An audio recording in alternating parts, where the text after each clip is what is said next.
Hello everyone, this is Shadow. Due to copyright restrictions on YouTube, I can't publish many of the audiobooks you love. That's why I've created a special paid service where you can enjoy over 300 high-quality audiobooks from platforms like Webnovel, Pocket FM, Audible, Wuxia, and more. Each novel comes as a one-time purchase, no subscriptions, no hidden fees. After payment, you'll receive full access via Telegram, along with all future updates for that novel. You'll find a wide selection of your favorite genres and titles, always in premium audio quality. Check the full list of available novels in the description. DM me now to get your favorite stories in audiobook form and start listening today.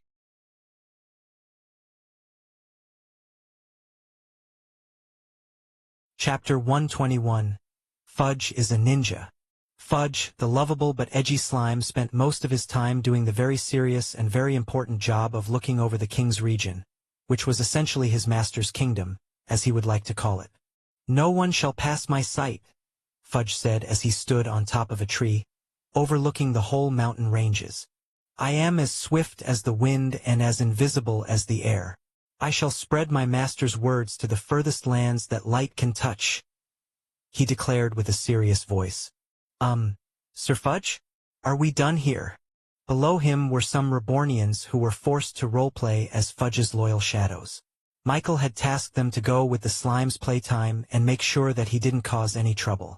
Despite Fudge's big promises and his serious words, the Rebornians simply couldn't treat him seriously. Case in point, Fudge suddenly dropped down to the ground and raised his hand towards an innocent little squirrel that had burrowed out of her lair. "You! What are you doing here? Are you infiltrating our territory? Tell me now." Squeak. Of course, it was nothing more than an ordinary and defenseless animal that was horror-stricken from seeing Fudge's violet body suddenly descend from the air. It was so scared that it suddenly dropped a little present for Fudge. You're a normal squirrel. I knew that. I was simply testing you," Fudge said as he let the squirrel go back into his burrow. As a consolation, Fudge gave the little guy an acorn for his troubles.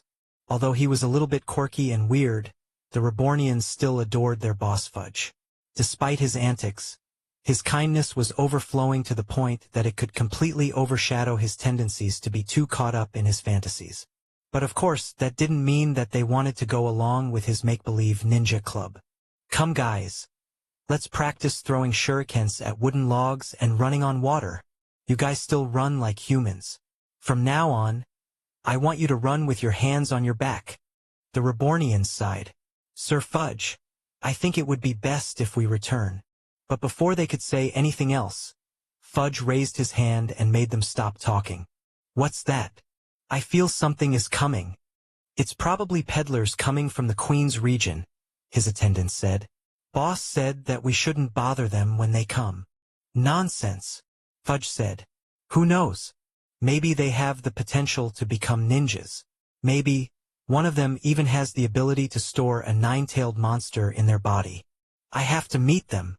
Before Fudge's caretakers could stop him, the violet slime suddenly disappeared into the ground as a shadow and reappeared right in front of an expensively adorned carriage. Even though he prided himself as a ninja, Fudge made no attempt to hide his presence. He just jumped right in front of the carriage, forcing them and the escorts behind it to stop. "Halt, visitors!" Fudge shouted to the carriages.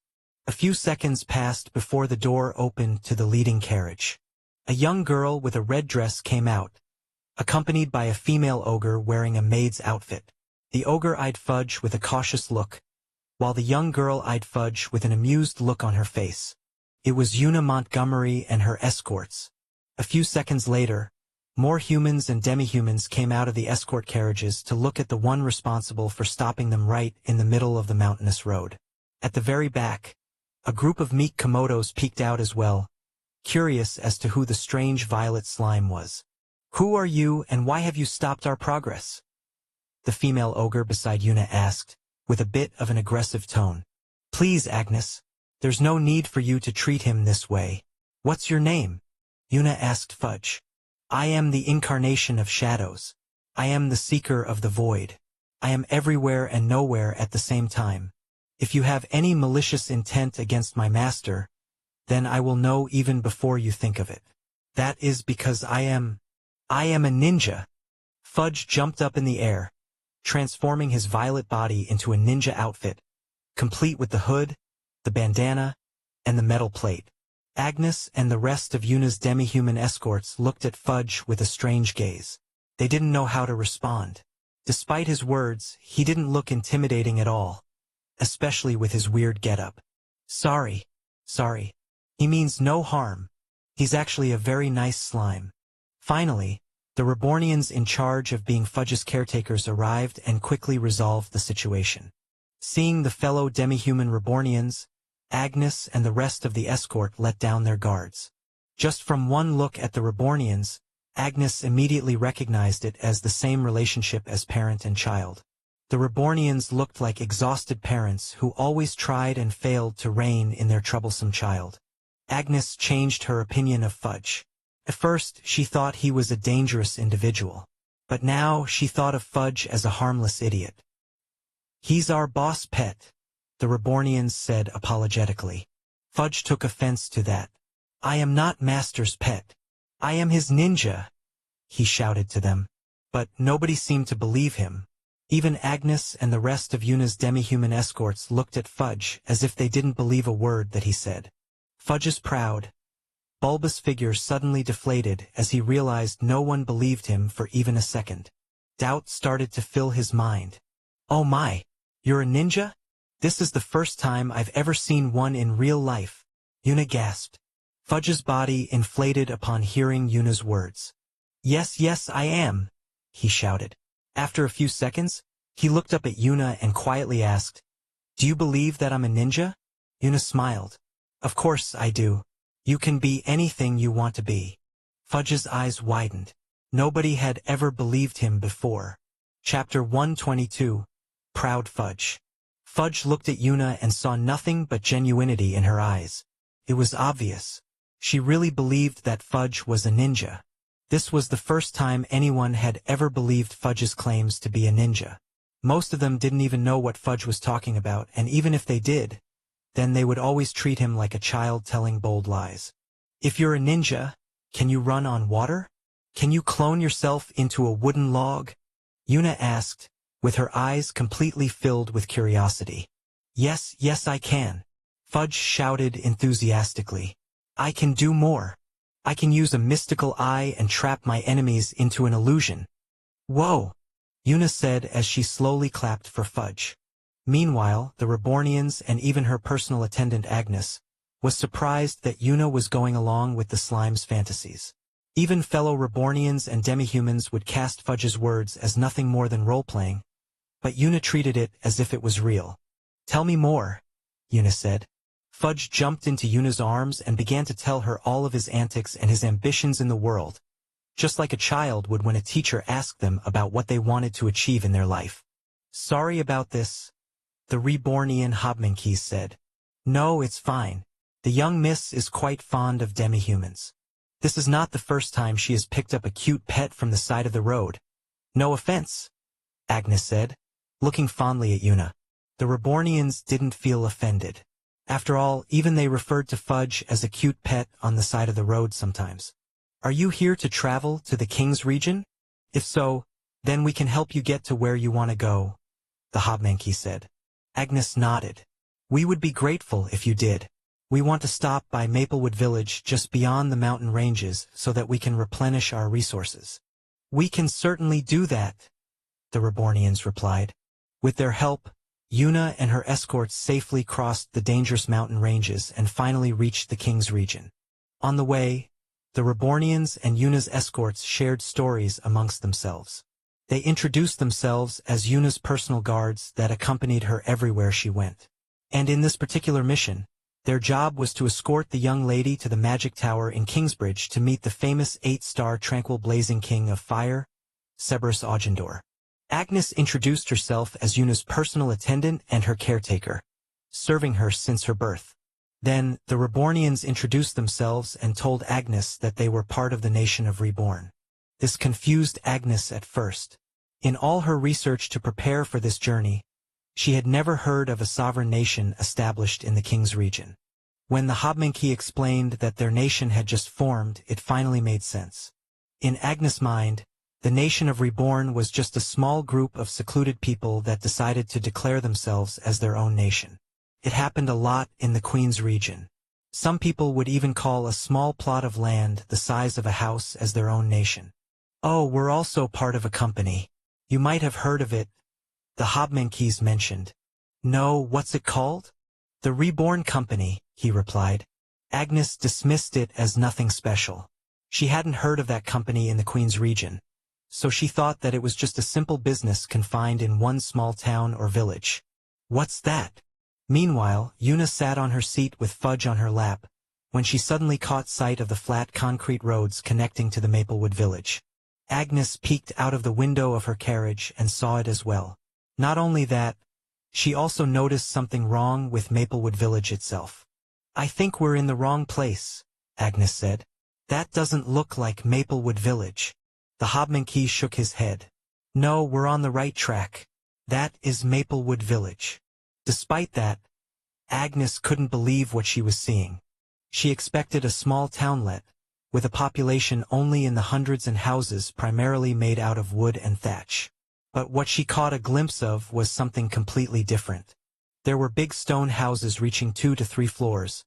There were flat roads coming in and out of the village, and even from far away, they could see that the place was jam-packed with people in the middle of the day. The King's region was considered to be the rural area of the country, more so in the Maplewood village since it was so far away from the capital, Kingsbridge City. But somehow, Maplewood village looked more like a city from the wealthier parts of the Queen's region. Agnes couldn't believe it. But perhaps the strangest thing of all was the strange metal box carriages that had no horses dragging it forward. Agnes thought that there was a beast hiding inside the vehicle, especially since it was roaring as it drove forward. After a few more minutes, they finally reached the Maplewood village, allowing the locals of the Queen's region to witness the miracles of the Reborn Company products firsthand. Whoa! The road is so flat. What are those strange carriages? How is that metal flowing with water? They saw people washing their fresh produce on the metal faucets, treating water as if it was just a free resource. They saw people lining up to get on a large carriage called Reborn Taxi. They felt as if they were looking at a completely different world. The flat roads, the stone buildings, and now this strange carriage. A lot of things have changed in the King's region, Agnes exclaimed. Oh yeah, our boss did that, the Hobmankeys replied casually. He seemed to have inherited Michael's tendency to be nonchalant in his responses. Ha! Agnes blurted out. Meanwhile, Una looked around Maplewood village with complete shock and awe written all over her face. Seeing this, Fudge couldn't help but be proud. Isn't my master so great? I'm sure if you meet him, you'll like him. He's nice, just like you. Chapter 123, Fuseli. Anyone from the Queen's region would be stunned if they saw what was happening in the King's region. The plumbing system alone would cause a commotion among the wealthy for its clean and efficient way of disposing of waste. Even the richest territories in the Queen's region still used manual labor to gather water from a well or had to hire a water mage for their services. The fact that even a remote village in the middle of nowhere could have easy access to water with just a simple twist of a lever made their lives so much better than even kings, queens, and royals. But perhaps the most intriguing product Reborn offered was their automobiles, which used no magic nor horses to power themselves to run at speeds that were only below that of dragons. This magnificent piece of machinery could solve the distance problem in the Queen's region. Most of the obstacles businesses and even armies faced in the Queen's region was the fact that it took a long time for people to traverse from one territory to another. This essentially forced places to become isolated and secluded from other locations. That was why things that happened on the northern side of the Queen's region would only be known in the southern part of the Queen's region a few years later. But in the King's region, it seemed that all the cities, towns, and villages were a lot more connected and up to date with each other. This was all due to the fact that the Reborn Company offered their taxi services to people who couldn't afford to buy their own automobiles. Now, people near the parched lands could visit the further side of the King's region within just a few days of travel. Business boomed, with companies using their newly purchased trucks from the Reborn Company to good use. Agnes looked at the products sold on the Maplewood Village's wet markets, and saw that it was a lot more diverse than before, offering the signature moist herbs of the Grass Valley, and even the dry delicacy cactus fruits in the parched lands. From what she heard, these could cost up to tens of gold coins. But now it could be bought with silver coins. Agnes thought about the other expensive products in the Queen's region. If they had automobiles, it would allow impoverished territories lacking food and nourishment to finally break free from the high taxes and prices that vendors impose on them. "This road is so flat," Una said. "What is it called?" Fudge jumped up from her lap and landed on her head. "It is called concrete, and it is something that my master came up with." The Rebornians further explained the benefits of concrete and how it could be used to create entire roads and buildings in just under a few days. It was cheap too, so most territories began to implement them in their buildings, upgrading them to concrete. "Amazing," Agnes praised. "This concrete would settle so many problems in the Queen's region." Fudge peeked at Una's face from above her head. "You guys are from the Queen's region?" he asked her. "Yes, that's where I was born," she answered. "You didn't have to go through the dangerous mountain ranges. Didn't you know there was a really big earthquake a year ago? Created a really big landslide. It could have happened to you too," Fudge said with a worried look. "I don't want my only believer to slip and fall. If you're gone, who's going to believe that I'm a ninja? When you visit next time, you should use our highway." Una looked at the violet slime.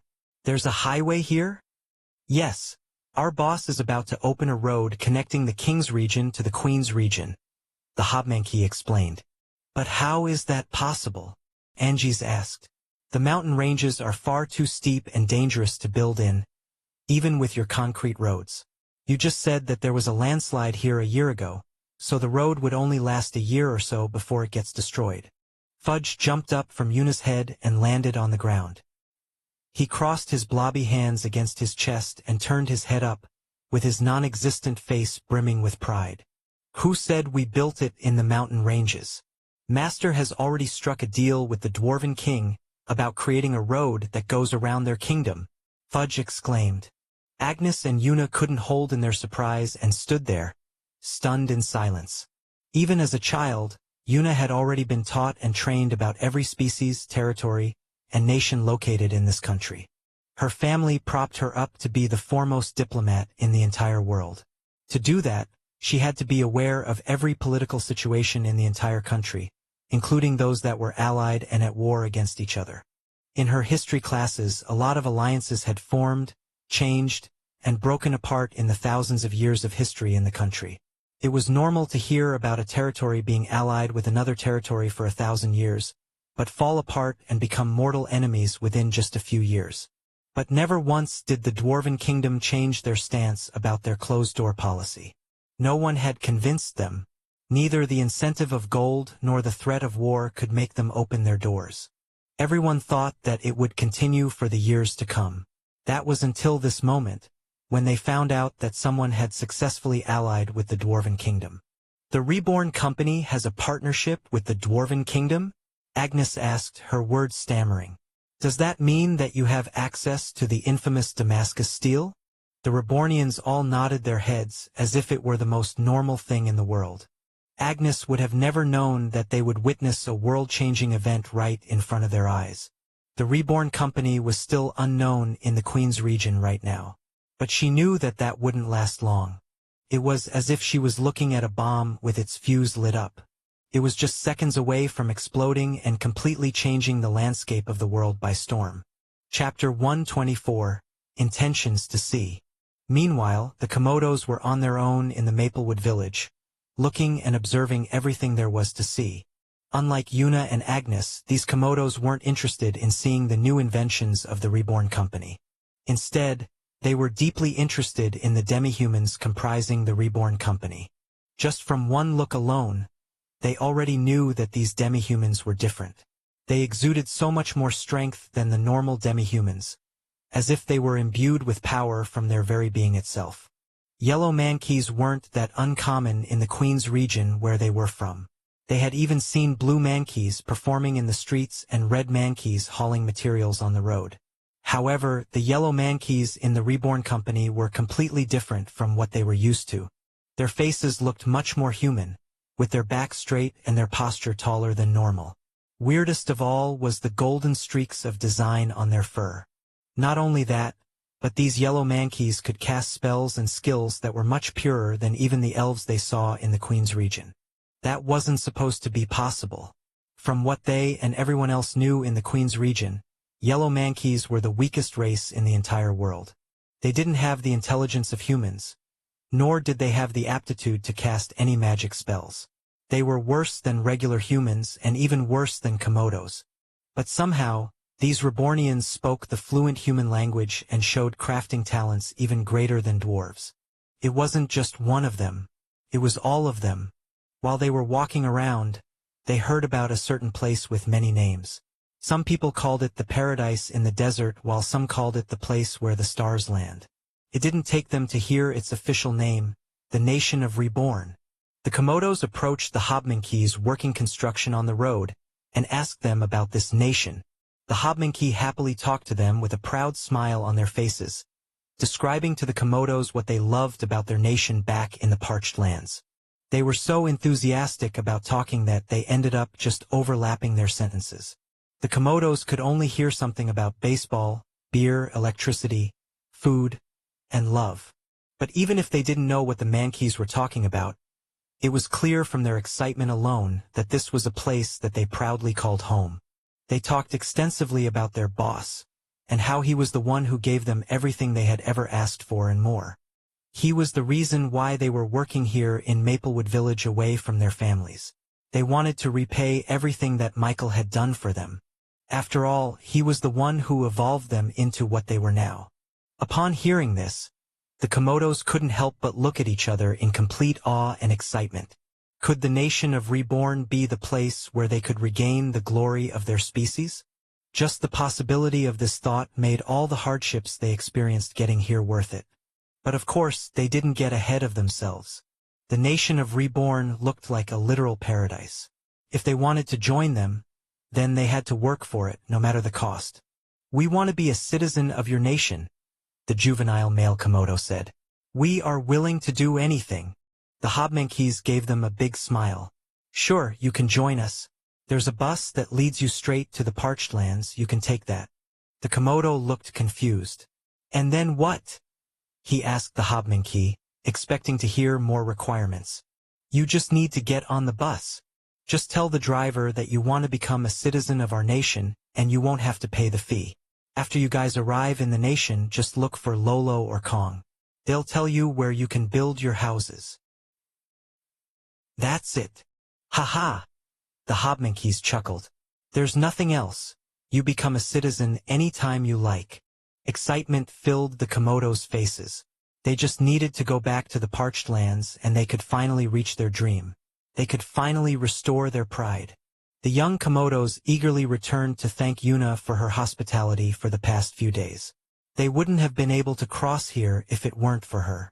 But when they got back, it seemed that Yuna and her escorts also had the intention of visiting the nation of Reborn in the parched lands.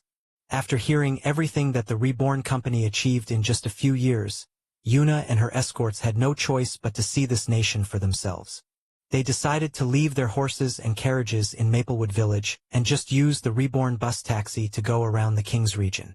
After all, it was much faster than the automobile, and it would give them a chance to see how different a car was compared to a horse-drawn carriage. They used the Montgomery family money to rent out a few Reborn buses for their own use. The Komodos joined them again since they liked Yuna and the demi-humans' company. After a few more hours of preparation, they were finally done to embark on the journey deeper towards the King's region. Before they left, Fudge said his goodbyes to Yuna and the rest of them. "It's too bad I can't join you. I still have a mission here to fulfill. My ninja code prevents me from running away from my responsibilities," Fudge said, sulking with his back against the wall like a tortured vagabond. Yuna peeked out of the window of the bus and pouted at Fudge. "It's too bad you already have a master," she said, pursing her lips disappointedly. Don't worry. There is a way for you to become my master as well through a more official connection with my master. I will work on it," Fudge whispered. "Huh? Did you say something?" "No, madam. It must have just been the wind," Fudge replied with a nervous laugh. Chapter 125 Michael Club.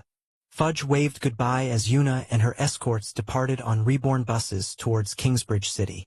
They were going to stop by the capital of the King's region first before they journeyed to the parched lands. Despite how much Fudge wanted to join Una and tell her all about his ninja escapades, Fudge had to go somewhere else today. No matter how tempting it was to hear how fascinated she was about him being a good ninja, Fudge couldn't forget his responsibilities. But maybe he could slip by in their carriage for just a few days? No. I have a job to do, Fudge scolded himself. He looked around Maplewood Village and saw the local inhabitants minding their own business, completely ignoring his existence, just like a good ninja. When he confirmed that no one was looking at him, Fudge descended into the shadow of a house and disappeared completely, reappearing in a vastly different space. There was nothing but darkness around in this new place, except for a dim ray of light that illuminated the corner of the room where a person sat comfortably in a chair. This person looked completely relaxed, casually sipping tea as Fudge ascended from the shadows. It seemed that this person expected to see the ninja slime. "Fudge, our usual meetings aren't till 2 days later. Is there something urgent you want to report?" the person asked, their voice having a hint of boredom in its tone. "Yes, I have something amazing to share," Fudge replied as he bowed towards this person in the room. "Well, what is it? Don't leave me hanging and save me from the monotony and dullness of my life during these past few days," the person said expectantly. Fudge skipped closer to the person. "I was monitoring the borders of the King's region, performing my usual checks to observe everything that was coming in and out of the territory, when all of a sudden, I saw a squirrel dart past my eyes. I chased after it, thinking it was an enemy. But it turned out that I was wrong." "Fudge, get to the point," the person interrupted, completely annoyed at Fudge's tendencies to stray too far away from the subject at hand. "Right," Fudge replied. "After that, we met some people who came from the Queen's region. Long story short, I found her. I found the perfect match for my master." The person sitting in the corner went silent for a few seconds. Then, they leaned forward, letting the thin ray of light finally shine a light on their face. Her radiant blue eyes were reminiscent of Michael's eyes. It was Lilia Vanderbilt. It seemed that she was the one who had been indulging in Fudge's little club that he was trying to form. Since she was Michael's mother, she was the president of their Michael Club, with Fudge serving as the servant in the shadows. Usually, their meetings consisted of Fudge reporting to Lilia about everything that Michael was doing on a day-to-day basis. This included what he ate for breakfast, dinner, and lunch, as well as who he spent it with. But as Michael's business began to spread across the King's region, and possibly even further, both Fudge and Lilia knew that they had to get more members to help them manage the club in the shadows. They had plenty of other members, Rebornians who had the talent to become a ninja like Fudge. However, they were just surface-level members. They still needed some high-level officers in their club. As of now, no one worthy had yet to show up for them to give this precious spot to. That was until Fudge seemed to have found the perfect candidate in Una Montgomery. Even though Fudge's motivation to make Una into Michael's partner was completely backed by a selfish reason, mostly because he wanted to get pet by her all the time, Fudge still thought that Una was a potential candidate even by Lilia's standard. Fudge couldn't explain it, but it seemed as if Una was the perfect match for Michael, and vice versa. That was why Fudge wanted to plan a little scheme to get the two of them together, just to test the waters. But of course, none of this would matter if Lilia deemed her as unworthy. "You think so, huh? Interesting. Tell me more," Lilia said with a mysterious smile on her lips. Meanwhile, unaware of his wife's scheming, Bart Vanderbilt took his personal automobile gifted to him by his son into the magic tower of Kingsbridge City. As he entered the tower, the mages and wizards working on the first floor greeted him with a friendly smile, which he reciprocated with a greeting of his own. This was not the first time he had been in the magic tower this week. Ever since he had given up on managing the Vanderbilt business in the King's region, Bart found himself out of work and bored out of his mind. Thankfully, it seemed that he was not the only one. He unexpectedly found a friend in Cerberus Augendor, the 8-star tower master of the king's region. Michael had been far too busy managing his business and his nation these days, so the tower master had no other high-skilled player to play against. It turned out that Bart was quite talented in chess, so the two of them played frequently to pass the time. They spent most of their days sipping beer and playing chess in the magic tower, improving their skills through friendly competitions. "Ah, good friend," Cerberus greeted Bart. "Do you mind if we practice a few of my openings? I can't let myself be beaten by the young Yunus in our competition." Bart had just entered Cerberus' room, but the chessboard was already arranged perfectly. "Sure," Bart replied, "but we must use a stopwatch. I need to work on thinking fast during a game." The two quickly started their game with much enthusiasm and liveliness. But just as they were about to start, Cerberus suddenly heard an apologetic wizard's voice transmit into the room. "Sorry to interrupt, Tower Master. There's someone here to see you. Her name is Yuna." Chapter 126. Familiar Guayer. Yuna Montgomery greeted Bart and Cerberus with an elegant bow, showcasing her respectful manners. "Hello, Tower Master," she said. "Ho ho ho, it's been a while, Yuna. You've grown so fast. Has it only been 5 years?" Cerberus said, laughing as he reminisced about seeing the little Yuna being so mischievous back in the Queen's region. "Yes, Tower Master. My grandmother sends her regards," she replied. Cerberus got up from his seat and approached Yuna. "How have you been? Did the spells I taught you do any good?" Yuna nodded. "Yes, Tower Master. It has improved the mana efficiency in my moves." About 5 years ago, Cerberus was invited into the Montgomery residence to ascertain the talents of a certain brilliant young girl. Usually, he wouldn't want to travel all the way there, but he owed quite a big favor to Yuna's grandmother, so he was forced to go there by himself. "What are you doing here in the King's region?" he asked her. "You've just turned 10 years old, right? Have you had your talent awakening? Did you get something good?" From what he knew, she just had her birthday less than a month ago. Cerberus thought she would have stayed in the Queen's region to celebrate or hone her newfound skills with her grandmother, which was why he wasn't expecting to see her here in the King's region. "I haven't had my talent awakening, Tower Master, but that is partially why I am here. Once I am done with my business here, I will visit a church and awaken my talent," she said with a composed face. Cerberus scratched his beard. Usually, children would be giddy and impatient to awaken their talent. Some would even stay up for 2 days before their birthday due to their anticipation. Yet Yuna looked like she wasn't in any hurry. "I guess that's the perks of being a talented brat, huh? You don't need a talent awakening to show your skills." "Ha ha ha," Cerberus chuckled. "You remind me of someone I know." Yuna humbly smiled and took the compliment. "So, if that's not your main goal, then why are you here?" Cerberus asked curiously. Yuna cleared her throat. "I have a big favor to ask, Tower Master. Would you please teach my friends some of the spells here in the magic tower?" Cerberus stroked his beard as he contemplated Yuna's request.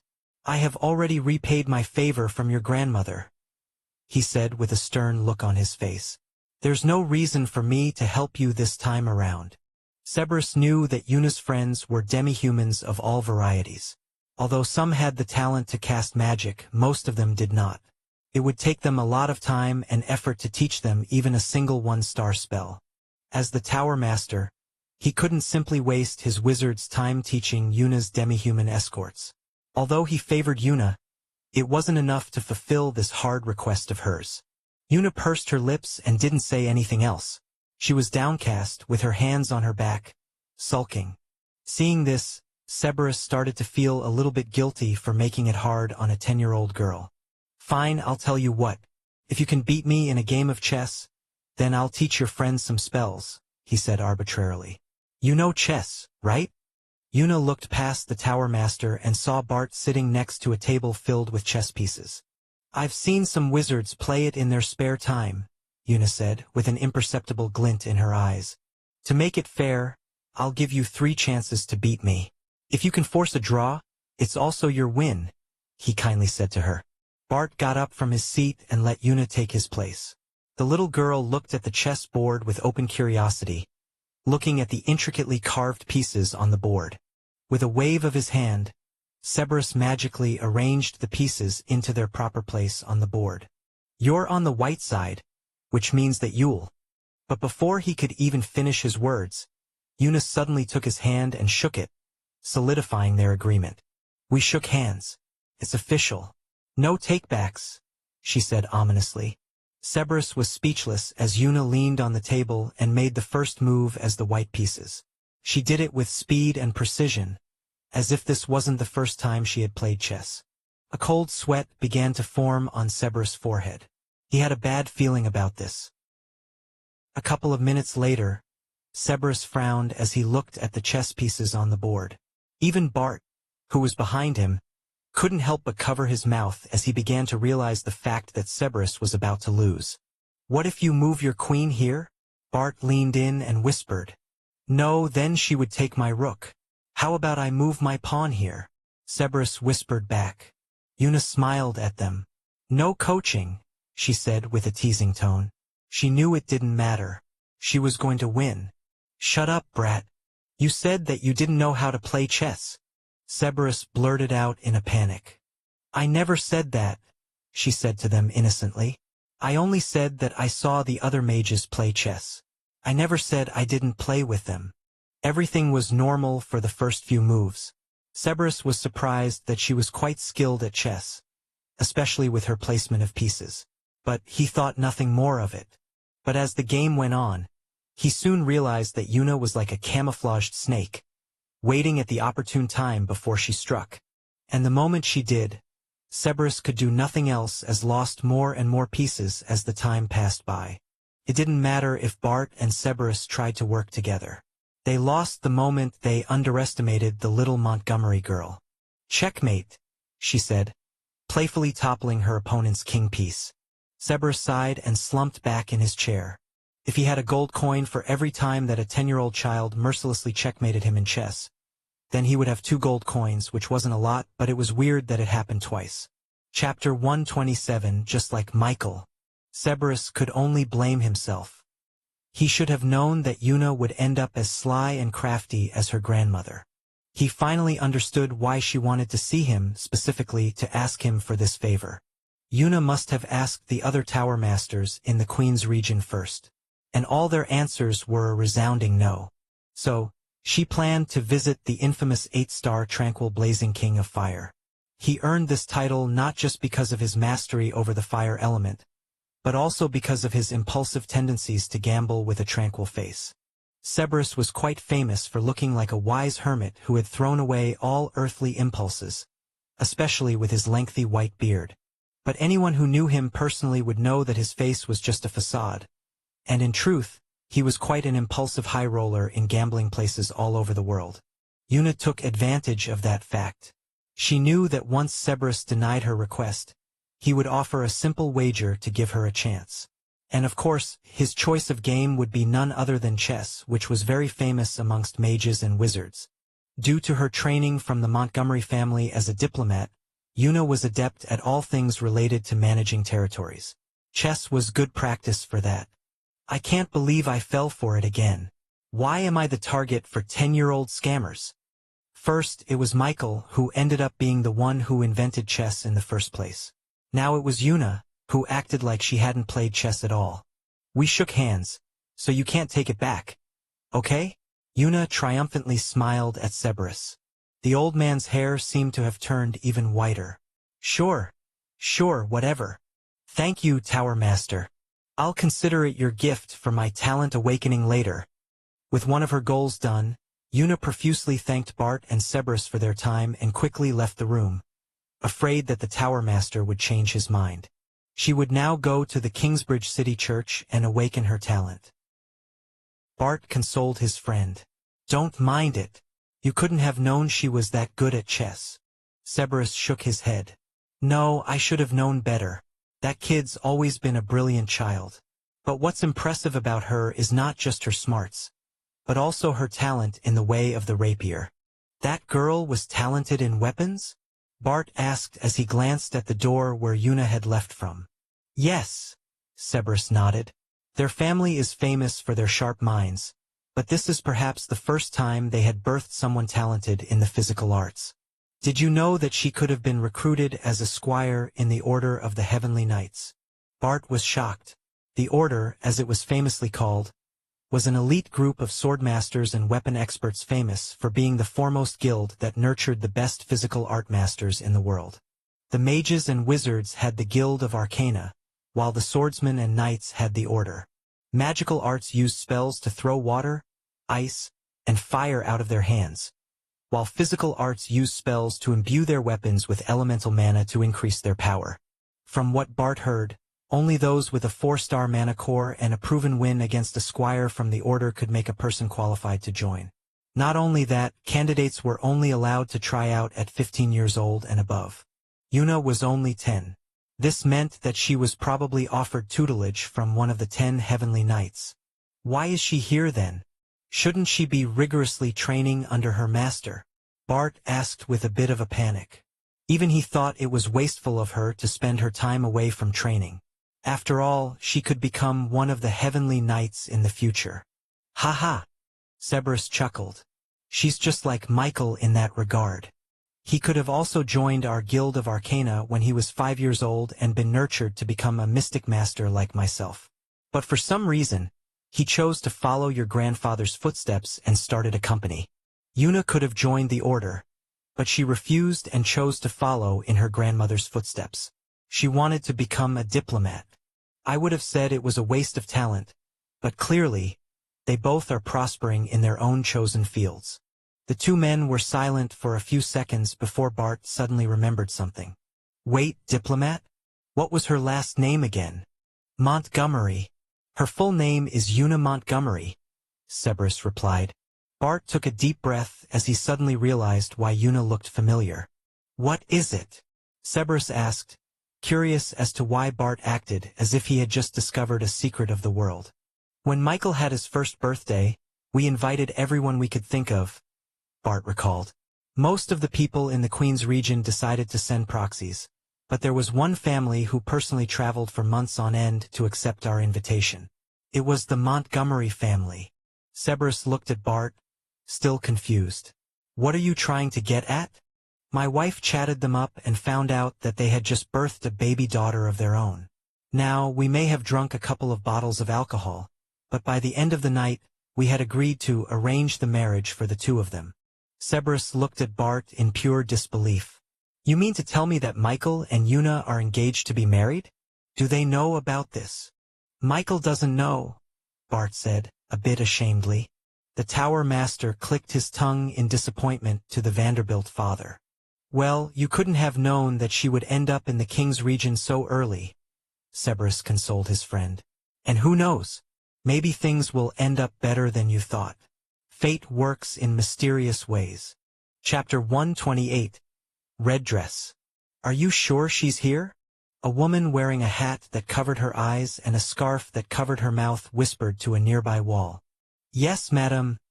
She entered the magic tower under an hour ago, replied the shadow cast over the wall.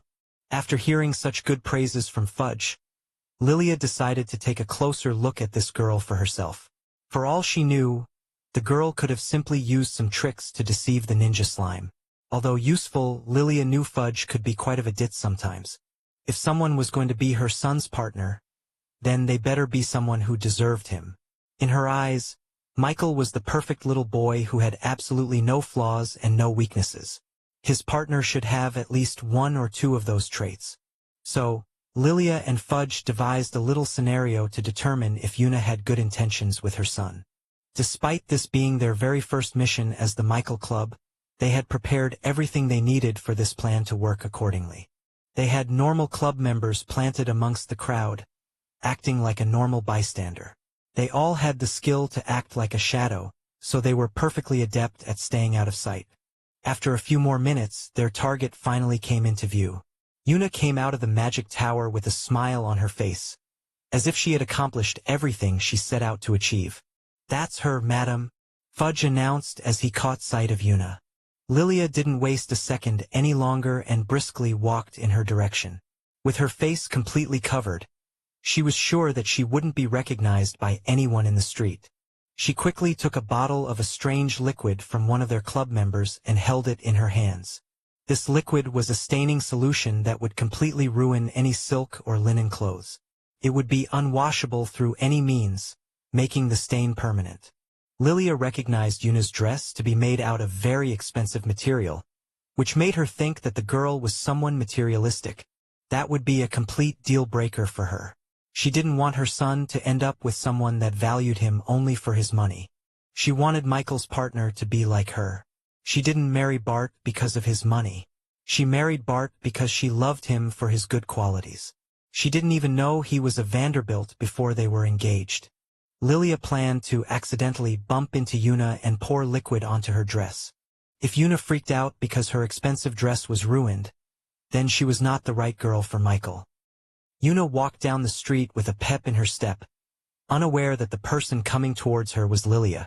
And just as they were about to cross each other, Lilia crossed her legs and purposefully tripped herself to spill the staining liquid onto Yuna's red dress. The plan successfully worked, with the stain completely visible on the hemline of her dress. Yuna frowned a little bit. Her favorite dress had been dirted. "Oh my! I'm sorry, girl." But just as Lilia was going to say her practiced line, she suddenly felt something fall from her dress. A wooden statuette of Michael's complete likeness fell out of her pockets and landed on the gutters by the side of the street. The previous pristine condition of the sculpture was now dirted with mud and grime from the ground. This was not part of the plan. It seemed that, as she tripped herself, her beloved Michael too had fallen out of her pockets as well. "No!" Lilia screamed as she fell on the ground and scrambled to get Michael too. She had been so careful with Michael too all this time ever since Michael gave it to her. She had never let it out of her sight and always brought it with her wherever she went. It made her feel like Michael was always there with her. But now, her little mistake had dirted Michael too. Just then, she heard something rip.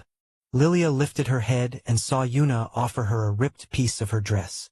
The little girl willingly destroyed her favorite red dress so that Lilia had something to clean Michael too with. "It still looks good. It just needs a little wipe," Yuna said with a smile. It was at this point that Lilia realized that she had completely misjudged the little girl. She didn't hesitate for a single second as she ripped the hems of her dress to save an unknown person from distress. "You would do this for someone you don't even know?" Lilia asked her. Yuna tilted her head. "Well, it looked like you really treasured that wooden statue.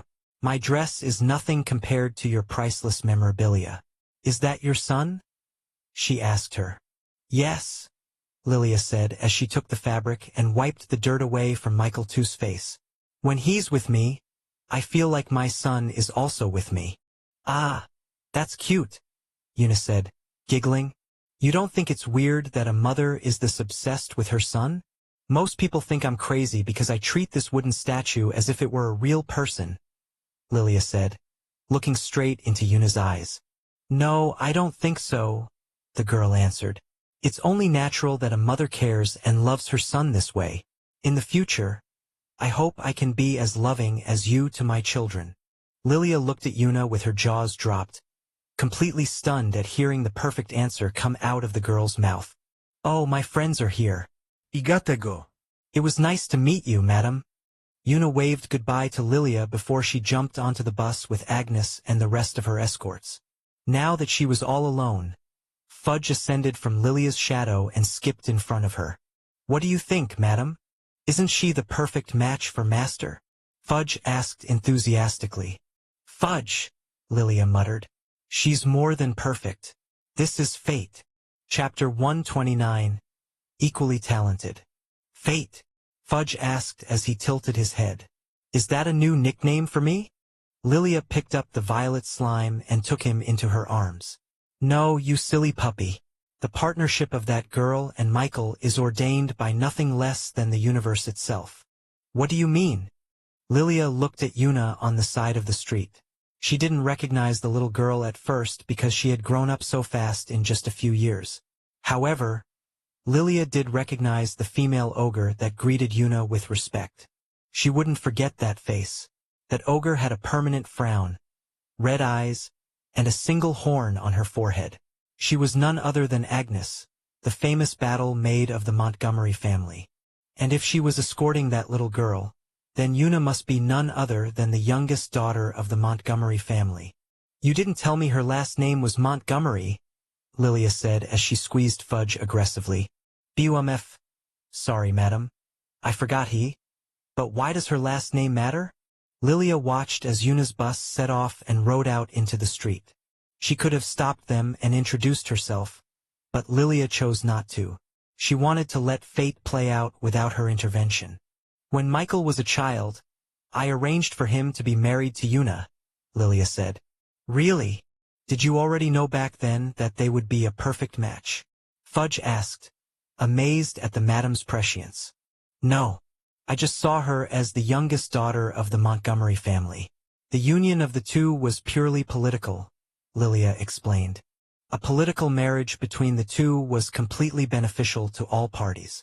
Una was the youngest daughter of the Montgomery family, and Michael was the youngest son of the Vanderbilt family. But even though they had a direct lineage to their respective families, they weren't exactly the foremost candidate for the succession of their inheritance. Lilia wanted to secure Michael's future. She knew from the start that Michael wouldn't be given much in his inheritance, especially since Eyes Vanderbilt had a lot of sons and daughters who were up to inherit the wealth. So, she thought that if she could connect with the Montgomery family, Eyes Vanderbilt would favor Michael as an important member of his family, and therefore be given a lot more money from the inheritance. Una's parents also accepted this agreement because they wanted Una to be favored by her grandmother.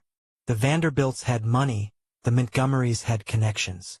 By tying the knot, they would solidify their connections with each other, and allow them to strengthen their claim to their family's legacy.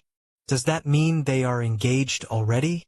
We don't have to do anything and she'll become my master as well, Fudge asked, excitement filling his jiggly body. Lilia sighed in disappointment. Unfortunately, the engagement is not official. What? Why not? When Michael showed his talents in the mystic arts as well as in his business, Bart and I decided that he didn't need the Vanderbilt wealth any longer. Michael could take care of himself even without his grandfather's help. Coincidentally, Una also showed off her talent in the physical arts as well as her diplomatic relations. She became favored by her grandmother through her smarts alone. They both turned out to be geniuses in their own right, which meant that they didn't need a political marriage to boost their value. So, I talked with her parents and we mutually decided to call off the engagement. Fudge listened to Lilia's story and couldn't help but feel as if it was a waste. They look so perfect for each other, he said. If they were still engaged, then we would only have to wait until they're at the right age and they can be married. Can you still talk with her parents and arrange another marriage for them? Lilia shook her head with a smile. We don't need to, don't you see? Even the universe itself wants to get the two of them together. We just need to let the two of them meet, and they will figure out on their own that they are made for each other. If they had made another engagement agreement behind their backs, it could have the complete opposite reaction they want. Michael valued his independence, so he wouldn't react positively to an engagement he didn't agree with. But that could take a long time, Fudge complained. Fudge wanted to be pet by Una and Michael all the time. Foo-foo, Lilia chuckled with a mischievous smile. Of course, we can also push the two of them from the shadows. That's why we have our little club, right? Fudge picked up on Lilia's words. Yes, yes, madam. You are so very right. Master won't know it, but he has already fallen right into our plans. Hachoo! Michael sneezed. Is someone talking about me? Boss, is there something wrong? Lolo asked, stopping his progress report. No, keep going. Lolo nodded and began to inform Michael about the new additions to their territory. Ever since the nation of Reborn became front-page headlines, almost every demi-human living in the King's region had heard about the paradise in the parched lands. So they came to check out the rumors. And once they saw everything that the nation had to offer, they didn't hesitate any longer and signed up to become a citizen of Reborn. This doubled their numbers overnight, turning their small village into a territory with 10,000 demi-human inhabitants. Although this had doubled the workload to maintain the nation, it didn't matter in the end because the workforce had expanded with the new surplus of citizens that had just recently awakened their talents. Kong didn't even have to return to the nation to supervise the construction of new houses. There were plenty of engineer demi-humans who could do the work without him, which was good because Michael expected to see more demi-humans joining them in the near future. But what he didn't expect was that even humans wanted to become citizens of their nation. Chapter 130. Already Awakened. There are about 100 or so humans who have knocked on our doors and inquired about how they could get citizenship, Lolo explained. After the nation of Reborn was publicized all over the newspapers, many curious and inquisitive people began traveling to the parched lands in search of the place called Paradise in the desert. Conveniently for them, there was already a flat concrete road that led directly to the nation of Reborn from Kingsbridge City. Most of them wanted to disprove the unbelievable stories in the papers, but once they arrived, all the rumors quickly became truths. It seemed that the nation of Reborn truly was the place where stars landed at night. Of course, what they really saw was just the light bulbs lit up on every house in the nation as well as the lamps on the streets. This became quite an experience to see. Most people visit the nation of Reborn just to see this amazing sight during the night. And while they visited, they slowly fell in love with everything that Michael built in the desolate desert. If they want to join, then we must accept them, right? Lolo smiled. Yes, boss. These humans have all integrated quite well with us demi-humans, treating us with no discrimination and even more admiration. You should see how much they cheer at the baseball games, boss. They even beat the lamias in shouting. That's good, Michael nodded in satisfaction. I want our nation to be a place where anyone can feel at home. It was always his intention to eventually have humans and demi-humans in his nation. However, he thought that achieving a peaceful society between the two races would be a little bit more difficult to achieve. He thought it would take a bit more time to integrate the two into one nation. But he was quickly proven wrong. Ever since the Rebornians showed themselves along the King's region, the public perception of demi-humans had quickly gone up. They were no longer considered as a group lesser than humans. The fact that it was demi-humans who sold Reborn products and provided Reborn services also helped a lot in dispelling any negative connotations about demi-humans. Everyone loved the Reborn taxi service for its cheap and easy way of commuting over large distances in the King's region. And every time they bought a ticket, they would be faced with a demi-human attendant and driver. Soon, the demi-humans became associated with being loyal, talented, and hard-working people who gave them amazing products and services. That was how plenty of humans found themselves at peace and happy in the nation of Reborn. Prepare for more humans to migrate to our nation, Michael said to Lolo. I'll ask Castell if there's any of our human Reborn workers who want to move to our nation and work here full-time. Michael planned to have his parents move here once everything settled down, so it was a good idea to have more humans in the nation so that they wouldn't feel too out of place. He soon descended into his own shadow and reappeared in Kingsbridge City, right inside Castell's office. The hard-working Reborn CEO quickly dropped everything she was doing and greeted Michael. Hello, young master. To what do I owe the pleasure? She asked, bowing to him. Michael explained his proposal about having human workers migrate to the nation of Reborn. Not only would they be able to take their families with them, but they would also awaken their latent talent once they were a full citizen of their nation. That is an interesting idea, young master. I'm sure that a lot of them would take this chance in a heartbeat. Most of the human workers in the Reborn company were people who only rented their house in the city, which made their expenses every month bigger than what they would like. But if they became a citizen of Reborn, they would be able to build their own house without paying a single coin. Soon after, Castell sent out a company-wide letter that described exactly what kind of benefits they would get once they migrated to the parched lands. The prospect of living in the paradise-like world of the Reborn nation was already a tempting offer for most of them. But the thing that truly pushed people to sign up for this proposal was the fact that they could bring their families with them to Reborn. This meant that their sons, daughters, and even their wives would have their talent awakened free of charge. Their child would have a chance to become a mage or a swordsman. After hearing the positive reception from the Reborn workers, Michael returned to the parched lands within a blink of an eye, ascending from the shadow in the corner of his house. Lolo had been waiting patiently for Michael to return and greeted him with a respectful bow. I have some free time tomorrow, he told Lolo. Tell all of our new citizens to come to my house for their talent awakening.